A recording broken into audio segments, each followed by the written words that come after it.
Hey, folks, welcome again to Soaring Profits. And as always, in avatar form here via Meta and Facebook, formerly known as Facebook, your hosts, James and Patrick.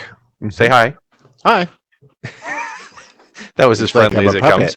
That was good, yeah. Well, we know who pulls the strings around here, folks. Well, also, if you're not on strings, I understand that we had a little problem with a bicycle this week. You know anything about that? I know a little bit about a bicycle. Apparently, it was a big thing, and it happens to people. Sometimes your foot gets caught, and you land sideways on the ground. So, like, leader of the free world, you know, like the nuclear triad. I was shocked that he was on a bike, but yeah, he tipped right over and felt real good. Yeah. So those of you folks that haven't or maybe been hiding under a rock or something like this, Joseph Biden decided to take a header right off the side of a bike. He stopped to talk to some people. He stopped to talk to some people like a good president should. And he couldn't get his foot out, which happens. Your foot gets locked in there, and then next thing you know, you're lying sideways and looking up at the sun. But it was kind of funny. If you get to watch it, it is kind of humorous that it happened, and people are just saying that it happens. So the craziest thing about it for me is that I actually saw an article where I can't remember the article. I'll have to bring it up and quote it again later, but the headline was, you know, Biden has an accident and shows the leadership that a president should. And I'm like, what? That doesn't make any sense. Right. Because he didn't get up and curse and swear and cause a scene and throw the bike and all that kind of stuff like that, right? He showed people how a president should react in a situation of embarrassment. Falling off a bike, right? I'm like, how far is your head up this man's ass that you have to write? Like, when the editor of your newspaper comes along and goes, "Hey, did you see Joe fell off today? Can you just that up? Just make it look good for us. Yeah, make it look good, eh? Because we gotta. There's nothing else we can talk about with this moron. So make him presidential, would you? Please. Tell me how you really feel about Joe. That's how I really feel. Yeah, that was all the good things I had for him. That was it. Well, I don't know. You've got inflation higher than 40 years.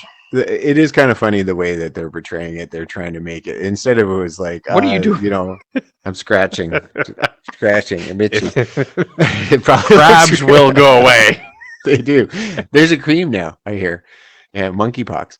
Oh, that's not funny, probably. It is to me. Yeah. So like it was funny how they were like, all the media on the liberal side was really, the Democratic side was really pushing how like strong of a leader he was because he fell off a bike. You know, it was, I'm like he fell off a bike, move on, you know, like. But see, like, that to me is like the moronic tendency of liberalism. It's like, he is so, like, it's just such bullshit. He's so strong. He's such a leader. He's our guy. He fell off a bike. He's brilliant. It was kind of funny. It was like, I see where you're going with that, because I find it hard sometimes to the media does things like that. But yeah, you're right. Right now, it's not looking good for Biden. Like, unemployment is at a high. The recession is hitting hard, and they're pretending that it's not. Like, a lot of times they come out and say it's not as bad as you think, folks. It's going to be good and all this. Yeah. And, so for one, it's going to be really bad, and I want everyone to prepare, because get your head out of your ass now. It's going to be bad, and treat it like it's going to be really bad. And to do that, like Pat's been saying, is get out of your cups. Like, stop buying like you have all this money and buying everything on credit. Don't go out and buy the new car, and don't go out and buy the $1 million home right now. It's not a good idea. In fact, and this is the crazy part about it, is that inflation, all the stuff that we're hearing about inflation, is because people are buying. So if you couldn't do it yourself to get your head out of your butt to stop spending money or to create more revenue streams, do it for your country. Do it for the people, the poor people. Like, you'll like that as a liberal. Like, I you're do like, like well, that. help the little people, We'll right? help the little people. Well, so stop spending money. Because the moment that you stop spending money, and the moment that you allow that, you say, okay, I'm not going to pay $9 for a box of cereal. And like, Right. I'm serious. We're going to have $9 cereal coming down the pipe here It very could happen. soon. Oh, Very much not so. good. I'm going to promise you in the next 8 months, you're going to see astronomical food prices where you're going to see Sure. $8 and $9, $10 boxes of cereal. Yeah. And when we do, I'm going to bring it up. We're going to put it up. I'm going to show people, and I'm going to say, remember, Remember I folks? said that? Remember Remember? I told everyone that we're going to have $9 box of cereal? Right. Here it is. Yeah. But that's what I'm saying. So stop spending your money. Help the poor people, because until you people stop, you're going to make people poor. Stop spending money. And it'll help you. It'll help the poor people. Be good liberals like you want to be. But right now, we are absolutely crushing the poorest in our communities. And this Right. is the conservative viewpoint. This is understanding economics and saying, okay, if we don't go out and continue to consume as a group, then prices will come down, and that will actually help poor people. Going and donating money to, Canadian Tire as a charity, that they hold it for 12 months, collect tax incentives off it, invest it, and then that $10 goes back to somebody in the community. That's not charity. That's not helpful. Stop spending right now. Help your poor people in your neighborhood. Stop buying things. Right, because the more demand, the higher the prices go Right. right now because of inflation and Yeah. recession. Right. Yep. I understand what you're saying, but what I'm saying is that now is not a good time personally to buy. And like we've been living high on the hog. There's an old term. We've had lots of money. We've been able to buy things on credit and pay it off. And you're going to very soon get in a position where you're going to buy that $2,000 thing on credit, a computer or anything, a couch, whatever it is, and you won't be able to pay it off. Right. And then when you can't pay it off, that interest rate is going to put you under, because the interest rate is going to go up. Right. And up. Well, and up. I'm concerned in a big way about layoffs. Mhm. I'm concerned in a big way about the recessionary process that go along with that. So first of all, you get inflation, then you get layoffs because people stop spending. So then you get layoffs. Right. And then from layoffs, then you get foreclosures and bankruptcies. Foreclosures and bankruptcies lead to further layoffs, which is further bankruptcies, and like, it's the spiral, right? And this is where we have to, like, you can help yourself and your family right now. Right? That's what you're doing, is you're helping yourself and your family right now. You're creating multiple streams of revenue, rent out a room in your house, get out of an expensive car payment if you have one. You don't need to be driving a Jag. Don't do it. Cut your costs. House hack. Bring somebody else into the house. Yeah. Allow them to pay off a good chunk of your mortgage, right? Yeah. If anyone who's bought a home in the last 3 years, let's say you're paying, the better part of $750,000 for a house. Well, okay, so let's say you bought it 2 years ago. It's gone to let's say it's $1 million home now, right? You're like, I got all this money. I got $300,000 in equity. Well, when you go to reassess your mortgage, what's called your debt to income ratio is going to be so that you cannot borrow a single cent. So any debt that you think that you're going to roll back into your new mortgage, you're dead. Right? Yeah. Your bank is going to say to you, sorry, no. And the reason is because you got your first mortgage at 2.25. Now we're going to be at 8. That's right. Right? Yeah. And your debt to income ratio gets smaller. Absolutely. So then you can't roll in, because, in the past, you'd roll in your car, or you'd roll in your Visa or MasterCard or whatever. Right. But they're not going to take the risk right now. No. Because you can't pay it back. Right. And everyone thinks that everyone thinks they're rich in equity, right? Yeah. Oh, I've got all this equity. You ain't got shit. Yeah, right now you ain't got nothing. Yeah, until down the road. Well, but you will. Okay, so if everyone forecloses and all the bankruptcies occur, your $1 million house that you paid $7 for 3 years ago is now worth $3. Yeah, right. You're upside down, right? Yeah. And this is where I go and I put the tin cap on and I go, we just went through COVID. We had people that absolutely accepted whatever the government was going to give us. we now have a situation in which we are at a precipice of a financial crash, potentially like we've never seen before. The bubble that's out there right now is It's a huge bubble. wild, Yeah. wild. Sovereign debt problems from countries all over the world. Yep. The UK right now is being very closely watched as they are recessionary right now. The United States is recessionary right now, but not paper wise. They haven't had their second quarter, which I would argue that probably within the next 3 weeks, you're going to have the second quarter that's going to come out and going to be the second quarter recession. If not, they are going to be so damn close. So close. Yeah. Right? So we are in recession now. When that officially happens, hang on to your britches. And right now, this week, and we got to get this up as soon as we possibly can because it's a little timely. We're seeing a bump where stocks are rallying, the markets are rallying, and it's because the TA, the technical analysis, we hit the bottom support. So people are like, "Hey, this is as low as we've been. This is the channel. We've hit that bottom support. And now it's time to come back up." Nothing has changed. No, nothing in the new has changed. Right, but we've hit that technical analysis, and all the computers are saying, "Okay, we're at the bottom. Buy." And that's where this is. We're going to have a week of rally, and then I would argue Friday or Monday, you're going to just see a collapse again. And this is the cyclical nature of what we're doing right now. After we get these FOMC meetings, and he just hiked rates. Like we just had a 0.75. FOMC. That's when our good buddy Pew Pew Powell comes out. And he's printing money, baby, right? So as of the 15th of June, he stopped printing money and he started selling what he had been holding, the backed equities that he had been doing for the last 2 years. So we have all of these equities that are hitting the market right now. So people are buying them. They're getting scooped up, okay? Your bond market is really your bond market's getting crushed is what's happening, but everything is debt, right? Well, now you've got a situation where on the backside of this, you have the Fed who is now offloading their books that they had backstopped the economy because everything's good. Well, that's only going to be good until the buyers run out.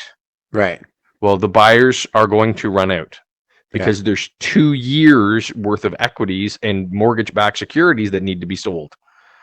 You've got the first week of them. That's why the market's moving up. Well, great for a week or two. And then once those buyers, those people that want them at those bargain basement prices come off, you're going to see them roll over again. And you're going to see that crash again. So nothing has changed. We haven't had where the Fed is saying, hey, we're going to stop hiking interest rates. The housing market in the United States. Like I had a conversation with a really good friend of mine. She's a real estate agent. I had a conversation with her today, and I said to her, I'm like, I don't want to be this guy, but I told you like in February that the market's going to get shit on. And she said to me, she's like, no one likes to be told. Right? So like she joked about that, like you're being an asshole. But it's one of those things that it's these are all things that you could look at, you could measure, and you could say, no, this is rolling over. This is not a good thing right now. So like I say, folks, is that this is something to get your money right, focus on yourself and your family so that you can help other people, and stop buying. Cut your cost, stop buying. Don't be looking at the big trip, the new car, the new house, all that sort of thing. You don't need it. But do that for the poor people in your community. Right? Like it's a selfish thing right now to go out and buy a boat. I just like to throw that out there. Who bought a boat? I don't know. Didn't you just gas it up for like $180? It was not cheap.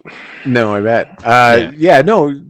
So I don't know finances enough to know that you're helping the poor people. You're definitely going to help yourself, like because it is so easy to get. You're just on a line where you're just used to buying things on credit, and then you pay it off at the end of the month, and then you buy things on credit, you pay it off at the end of the month. And that's only good until it's not good, and then you get caught that one time you're not able to pay off that Visa. Then that's a secular thing that's it will hurt you. So it's best to like slow down. You don't need all those pretty things around you anymore. Take a break. A year, 2 years, get back to it. You don't need that $20,000 trip to Athens. Well, it's amazing if you folks would, Santorini. Yeah, it's beautiful. You can come with us. It's cheap. Yeah, cheap here. Yeah, Well, it's actually, it by the time wasn't you get cheap. by the time you get all the tech, you could have went to it live. Yeah, we could have went to Dubai. Yeah. Had a really good time at Dubai after we bought all this tech. But anyway, just another warning from the Soaring Profits there. It's time. It's time to really seriously think about slowing down and start thinking about your finances, your family, food costs, and stuff like that. Buy the important stuff right now, and life will be better. Put it up there. What's that? It's going to be $9 cereal. $9 cereal. It's going to be up there. Now, Yep. I'm going to tell you that this guy is rarely wrong. So there probably Well, we'll will be see. $9 Like cereal. we'll see. I The good I news will is I don't buy cereal. So I will argue that in the next by Christmas you will have a $9 box Yeah. of cereal, and I will for me, bring it'll it. be eggs. Like if eggs go up in price, that'll hurt me because I eat a lot of eggs. That'll suck. I always knew you were kind of foxy. I'm eggsy. Eggs. Anyway, so that's kind of our warning of today. Terrible Soaring Profits. We hope that you're out there listening and that you really take to heart this stuff that we're talking about, because if you've been watching, go back to the other videos. Pat has tracked this stuff all the way along. We've been tracking it for, I don't know, 3 months now. And, Better part of, if not, yeah. about 3 months. And for Yeah. 3 months now, this man over here has been right. Like, Well, I appreciate that, Bill. just follow those videos and you'll see, like, he called this recession. Well, he called it way more than we started the podcast, but he called it right away during the podcast. And I think if he's saying it's time, it's time. And I know I'm going to. Yep. No, you know what? If all else fails, just be careful on your bikes, folks. Be careful on your bikes. You never know when you're going to fall over. If the leader of the free world That's right. can fall over, so can you. Or Trudeau, maybe. Well, please let him. Maybe like near the cliff at like the Oh. That wasn't even a call to violence. That was just like hoping I'm that just somebody saying that hits him on a bus. That's not good. That's Oh. not good. But if you have a Don't bus, say things like that. Don't say things like that. Stop it. God, folks, you like as joking around. always, It freaks me right out. I like to give the boy a heart attack from time Gives to me a heart time. It attack keeps all it the time. interesting. I'm going to edit this out. I'm just going There's just going to be clips of me going, "We like Justin. Justin's so great." I love Justin. I can make him do anything. He was talking Getting about me being the puppet. Right. Yeah. Justin should get hit by a bus. We love Justin. Nobody hit Justin with a bus. I love it. Folks, as always, thank you so much. Join us again. Like, subscribe, and share. And Sorry, I'm going to cut us off right here. Thursday night, Thursday night, live, 9 p.m. If you think that this is going to be edited before then. Totally is. James is going to do it, so it'll happen. Okay. 9 p.m. Denise is joining us. If it's past that day when you're seeing this, yeah, who knows? Look it up. It'll be live 3, our third live, and we got more coming down the pike. We got a lovely lady who's a nurse. Yep. Who's going to talk to us about probably healthcare and stuff. I'm not sure. Yep. And we also have a lovely business. She's got a bus. She's got a bus. She's got. We have. I'm trying to segue to anything else, but it's not working. And we have a lovely businesswoman who's taken a small business during COVID and made it into $1 million business, and she's multi. Yeah. And I can't wait to talk to her too and learn her secrets. Absolutely. So come join us on our lives Thursday night, 9 p.m. And you can always catch them later on YouTube. They're all in there. If you type in Soaring Profits Live, they'll all pop up. We have 2 right now. We're on our 3rd this Thursday. Yeah. So awesome. As always, let's heal our minds, bodies, and souls together. Let's make some money, folks. All the best, guys. Take care. We'll talk to you real soon. Hey, folks. Thanks again for joining us at Soaring Profits. Patrick and James, please like, subscribe, and share. And follow us on YouTube, TikTok, Instagram, and of course, Facebook. And let's start a dinner table discussion right on this page right here. Let's start talking about the topics that we're talking about today. Thanks again, folks. Appreciate it.